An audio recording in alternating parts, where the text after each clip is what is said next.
Alright, we've got our next video of... I think that I've done these dungeons before. This one is Amdapor Keep, I believe.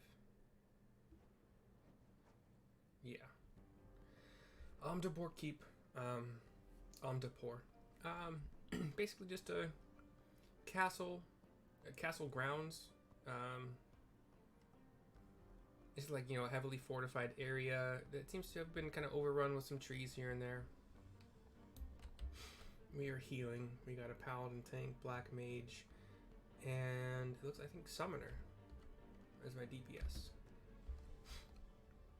I don't know why somebody's still in the video, because the video was short. And anyway. First time I have been here on this character. Might be the first time I've been here ever. I looked at the video, so I should know what I'm doing here. Whether or not the rest of the group knows what they're doing is a good question. Let's turn up the sound a little bit, even though it's just going to be grunts.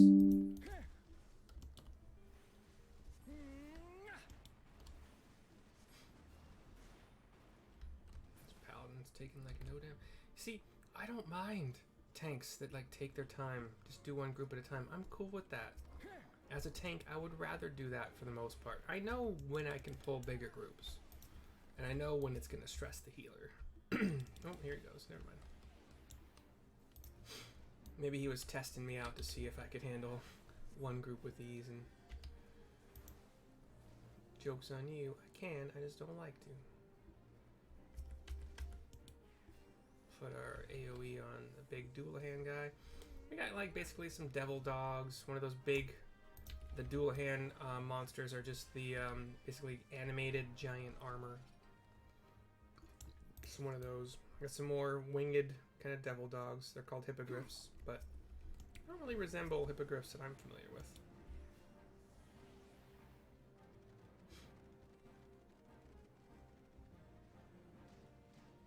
Kind of look like, yeah, I don't know, lupine, kind of devilish, skinny, winged dog things. Got some like mini dragon. No, there's some more hippogriffs. Never mind.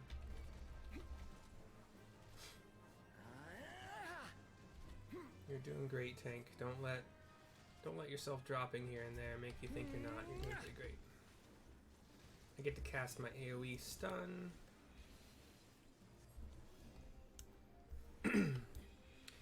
I have occasionally been rotating a stun into shield bash, basically, into my tank rotation as paladin.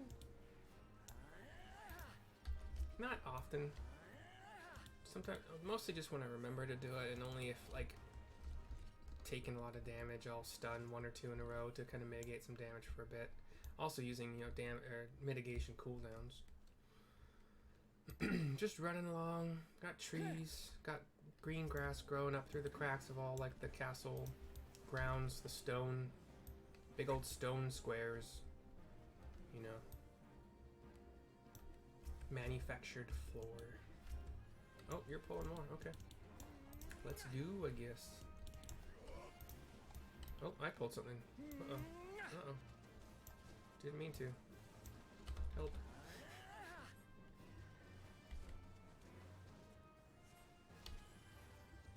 I ran too far, apparently. My B. I was about to say he's not really using any cooldowns for mitigation, but he just popped one. He popped the biggest one. It reduces damage by like 30% for 10 or 12 seconds, but it's like a 2-minute cooldown, so you don't want to use it often. Or 3-minute? I don't remember which one. Might be 3. He didn't need to. Nice of him to do it, I suppose, but didn't need to.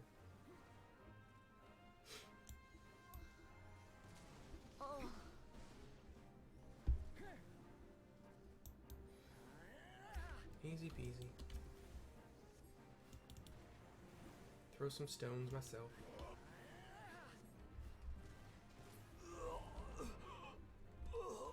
There was a big old barrier blocking our way, but we're through it. There's a lunatic priest in here who will be our first boss. Oh, maybe not a boss? The music changed to make me think it's a boss, but his HP is going down way too fast for it to be a boss. he's doing a thing called Void Call, which I think is going to animate some stones into a giant stone golem. Oh, nope, sorry. He called the actual boss, which is a Psych Flayer, one of those Mind Flayer type bosses.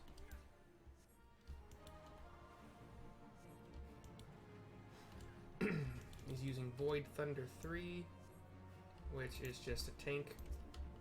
Tank's a single attack on a tank. Mind Melt is AoE, not scary damage at all. Now he has animated the giant stone golem back here that is slowly walking forward, and I believe it'll do AoE damage. Yep. It walks forward, does a massive AoE. You just have to kind of move away from it a lot and kill the Mind Flayer. You can't really kill the golem, I'm pretty sure.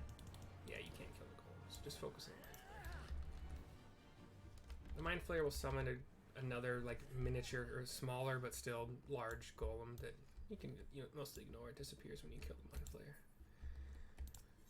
And then you pop through this ethereal flow to the next section. Got some loot here that we're not probably going to need.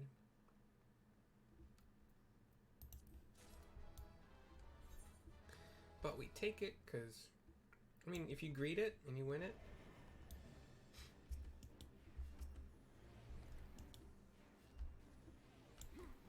a couple of these gargoyles animated, who would have thunk it? Oh shit, he's running. Okay. Always be ready for your tank to run. I actually do this when I tank. I'll pick up threat on a couple things. Notice that I'm not taking a whole lot of damage. Think I can pull the next group. Gives my DPS a chance to actually do some DPS for a little bit. Gives me a chance to, gives the healer a chance to just make sure things are okay. Get a heal over time on me. Region. Got another one of those Doulahan, the walking armors. A couple more gargoyle statues turned to life. Tank picked him up. We're good. I got time. Tank isn't taking a lot of damage. Doing really well, actually. Oddly, I haven't seen him use his paladin tanks have this resource. Every time they hit with a melee attack, just a regular melee attack, not like an ability or yeah, not like a weapon skill or ability. It gives them 5 of this energy source, basically.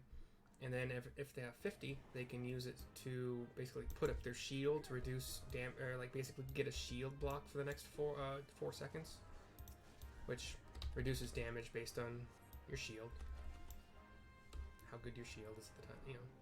And then the other thing they can do with it, another 50 cost on that gauge, is to he really doesn't take much damage at all. I wonder how much tenacity he has. Tenacity is a tank stat that reduces damage to, oh shit, he's in eye level 260 gear. That would explain a lot. I mean, it gets kind of dropped to the level that we are. It gets level synced, as they call it. As far as I know, well, no, Guild Wars 2 had a level sync thing to it as well. I was gonna say that WoW or Final Fantasy 11 was the first one that had a level sync, but Guild Wars had it. Actually, a lot of places have it, because technically in WoW, anytime you did a dungeon that was lower than you got your level dropped, basically. So, but Final Fantasy 11 was the first one to introduce it as an option. It's like you can just, hey, I want to have my level be at the level of my friend. Like I'm level 30, my friend's level 15. I just want my level to be dropped so that he and I can party together. It was back in the day, and it's kind of still now a little bit, but back in the day for sure, the only way to level in Final Fantasy 11 was to form groups and fight harder monsters together. Whereas leveling, for the most part, in WoW or Final Fantasy 14, well, 14's different, because a lot of your leveling just comes from story quests, like main story quests. But dungeons are also like the second. Okay, this boss is like this giant demon stuck in a wall. It's called the Demon Wall. The main thing to look out for The big thing is that he has this slow. So this there you want to get away from that. The tank is okay. Tank did it. Cool. So there's this large purple. Okay, this guy's gonna get fucked. Okay. So I want to cleanse this so my people here can actually run fast. If you get slowed, it makes the next part way harder. And oh shit. Okay, cool. I was cleansing. So yeah, he'll do a column in the middle of darkness, and then a column in at the sides of darkness, and you just want to get out of it before it goes off, because it'll slow you. Shit, here we go. If you get hit by it, it makes the next part harder. Oh wait, he's not gonna do it? What the fuck? This guy used to be harder, what the heck?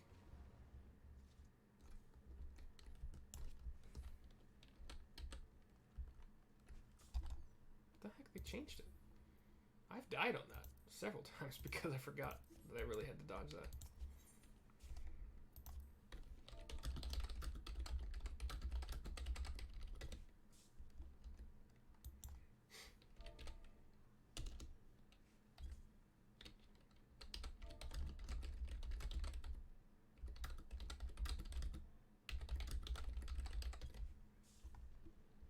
So, getting slowed used to be bad in that fight, because then you couldn't... The door used to, like, move up, turn around, and then it would flip around, and if you didn't get on the other side of the door, it was instant death.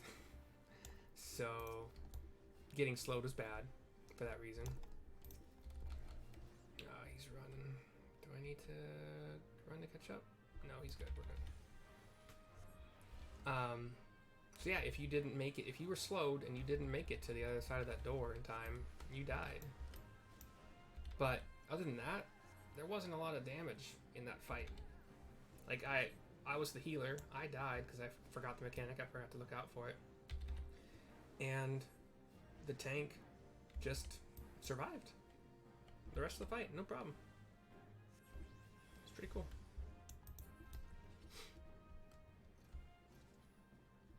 Yeah, they've dumbed down a fair number of fights in these early dungeons. I can't say much about later dungeons because I haven't really done them.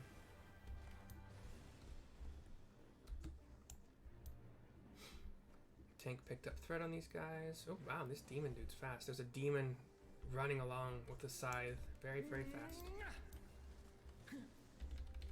Large scythe, two-handed scythe, which is the weapon of the Reaper class in this game. Was like the main weapon for a while of the Dark Knight class in Final Fantasy XI. There's so many things I loved about 11 that I miss. I miss the summoner job being a badass. I miss Puppet Master. But you get to a point where you gotta do so many endgame things in order to keep up with gear, in order to do more endgame things. Whereas like progression in other games was so much more linear. You didn't really have to know where you had to go to get special items, to upgrade special gear, to do blah blah blah and blah. You just, oh, this is the raid we're doing. It's like an item level 200 raid. Okay, the next raid is item level 215 raid, and the next raid is item level 230 until you beat them all. But 11, you had to know, or you had to be in a guild, or sorry, a link shell that knew and took you on things, pulled you along if you were less geared than they would otherwise have liked you to be to contribute better. But if you were like a super tank, you were such a beautiful. It was so beautiful to see really good tanks. It was so beautiful to see really good healers. Damage dealers, sure, but really good tanks, really good healers were just gorgeous. Your gear looked amazing. If you knew how to rotate your cooldowns and your spells and your abilities, like you could take like almost no like gear. You can get gear to reduce damage taken in that game up to like 70%, and then on top of that you had abilities. Okay, so we are in this like kind of wide open room. There's a dread dragon, big black dragon, no wings, just the dragon part, the rest of it. Very similar to like the first dragon you see in Final Fantasy XI, actually. Almost an exact copy, if not an exact copy. And as usual, you want to turn the boss away, but he's got a tail attack that you have to avoid, which I did not. So I am concussed, which is probably a paralyze effect. I don't know. Dispelled it. So yeah, you don't want to be right behind him. I actually saw that in the video. I watched a video of this just to make sure that there wasn't anything I was going to be really missing if I... Wait, what do you have on you? What's that? Yeah, that's like, it looked like a huddle. It looked like he was kind of cowering on himself. Maybe it was a fear? I'm curious about that. I should read it next time. But the tank had a fear. Wow, there's a big old purple dark energy orb in like the upper... Oh, there is the AoE damage, okay.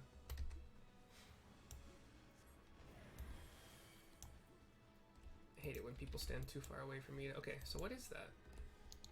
Oh, it's kind of like it's slowing him. Good job dodging though, dude. Like, fantastic. I don't want to be behind the dragon anymore.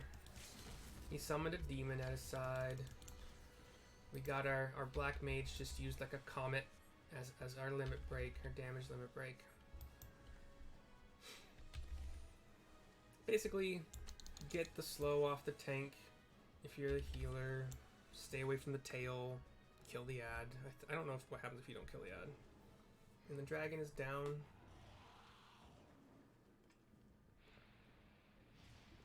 It disappears.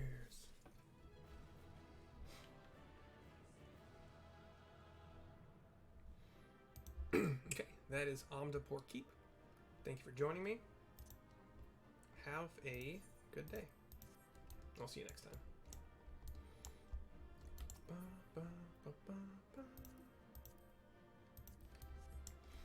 Always do an commendation? Commendation? Yeah, commendation. I received a couple. I gave one to the tank. And that is it. I'll see you guys soon for the next one. I'm gonna queue like right now.